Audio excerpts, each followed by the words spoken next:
నమస్తే, welcome to Disha TV. ఈరోజు world fertility day. So July 25న ఎందుకు సెలబ్రేట్ చేసుకుంటారు ఏంటి ఇప్పుడున్నటువంటి పరిస్థితులను మన దగ్గర ఎక్స్ప్లెయిన్ చేయడానికి డాక్టర్ సారిక ఉన్నారు. మాట్లాడదాం. హాయ్ మ్యామ్, నమస్తే. నమస్తే అండి, this is doctor Sarika from consultant at Kamineni fertility centre. Ma'am, అసలుకి అంటే ఫెర్టిలిటీ అంటే మనకు తెలుసు, ఇప్పుడున్నటువంటి జనరేషన్స్లో చాలామందికి ఐవీఎఫ్ ద్వారా ట్రీట్మెంట్కి వెళ్తున్నారు పిల్లల కోసం. సో అసలు ఏంటి, అసలు హిస్టరీ ఏంటి దేనికి? 25th జూలైని మనం వరల్డ్ ఐవీఎఫ్ డేగా సెలబ్రేట్ చేసుకుంటాం. ఎందుకు అంటే Louis brown he's first IVF Born child. అప్పట్లో 1978 25th జూలై రోజు ఆయన జన్మించాడు కాబట్టి దాన్ని వరల్డ్ ఐవీఎఫ్ డేగా మనం సెలబ్రేట్ చేసుకుంటాము. అండ్ ఇంకోటి ఏంటంటే ఇప్పుడు ఉన్న జనరేషన్స్లో చాలామంది ఐవీఎఫ్కి ఏంటంటే చాలా భయాలు కూడా ఉంటుంటాయి.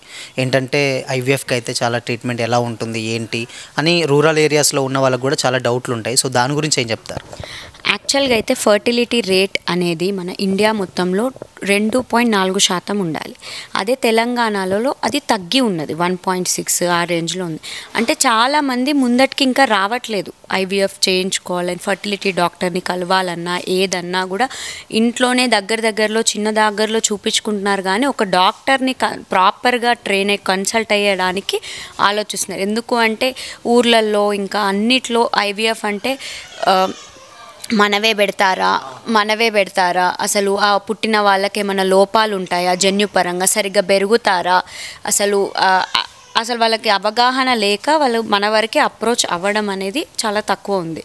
సో మనం ఇవన్నీ ఎందుకు చేస్తున్నామంటే జనాలలో అవగాహన పెంచడానికి, అవేర్నెస్ చేయడానికి. ఐవీఎఫ్ అంటే అదేదో జబ్బో అదేదో కాదు. నీకు ఇప్పుడు న్యాచురల్ పద్ధతిలో నువ్వు ట్రై చేసావు 10 సంవత్సరాలు, 5 సంవత్సరాలు, 15 సంవత్సరాలు ఇంట్లో కూర్చొనే మీరు ట్రై చేస్తూ ఉండలేరు. ఒక పర్సన్కి 1 సంవత్సరం వరకు ట్రై చేసినా అవ్వట్లేదు, లేదంటే 35 ఏజ్ ఎక్కువ ఉన్న వాళ్ళు కూడా 6 నెలలు ట్రై చేసినా అవ్వలేదు అని అంటే మీరు ఫర్టిలిటీ డాక్టర్ని కన్సల్ట్ చేస్తే మీకు ఏ విధంగా, ఇప్పుడు అందరికీ వచ్చిన వాళ్ళకి ఐవీఎఫ్ అవుతుందని ఉండదు. ఫస్ట్ మెడిసిన్స్ ఇచ్చి న్యాచురల్గా కానీ ఐయుఐలో కానీ చేస్తాం. ఇప్పుడు అందులో కూడా మనకిప్పుడు సపోజ్ ఎవరికన్నా వీర్య కణాలు తక్కువ ఉన్నా, లేకపోతే ఏజ్ ఎక్కువ ఉండి గుడ్ల సంఖ్య తక్కువ ఉన్నా, లేకపోతే ట్యూబ్స్ అనేవి బాగాలేకపోయినా, ఇవన్నీ ఏ ప్రాబ్లం ఉన్నా కానీ అప్పుడు మేము ఐవీఎఫ్ చేస్తాము.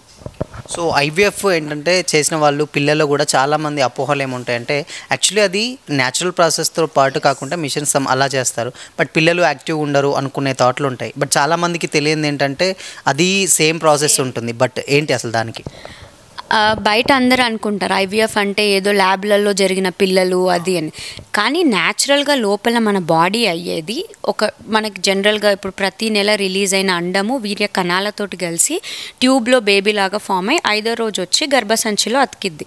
కానీ ఈ ప్రాసెస్లో ఈ దారిలో ఏమన్నా అడ్లున్నా, ట్యూబ్లో ప్రాబ్లం ఉన్నా, కణాల సంఖ్య తక్కువ ఉన్నా, ఎన్ని సంవత్సరాలు ట్రై చేసినా అవ్వకపోయినా మనం ఏం చేస్తామని ట్యూబులు అయ్యే ప్రాసెస్ని మనం బయట ల్యాబ్లో వాళ్ళ ఎగ్స్ని తీసి వాళ్ళ స్పర్మ్తో కలిపి బేబీస్ని చేసి దాన్ని మనం గర్భసంచిలో పెడతాం.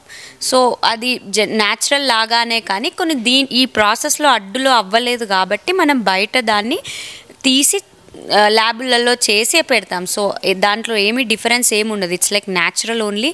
కానీ ఒక ఫస్ట్ 3 నెలలు కొంచెం ఐవీఎఫ్తో కన్సీవ్ అయిన బేబీస్కి కొన్ని ఎక్కువ మెడిసిన్స్ ఉంటాయి. అందుకని 3 నెలల తర్వాత ఐవీఎఫ్ బేబీ అయినా న్యాచురల్ బేబీ అయినా అందరూ బేబీసే, అవి సమానం, ఇద్దరూ సేమ్. ఇప్పటి వరకు అంటే ఎంతమంది ఐవీఎఫ్ ట్రీట్మెంట్కి సంబంధించి పిల్లలు కలిగారు? సో దానికి ఏమైనా డీటెయిల్స్ ఏమైనా చెప్తారు? ఇప్పటి వరకు ఇక్కడ ఫర్టిలిటీ ఎంతమంది అంటే ఇప్పుడు మనకి వచ్చిన వాళ్ళల్లో 50% ఆఫ్ మెంబర్స్ని న్యాచురల్ ఐయుఐతో కన్సీవ్ అవుతారు, 50% of members IVF through conceive అవుతారు.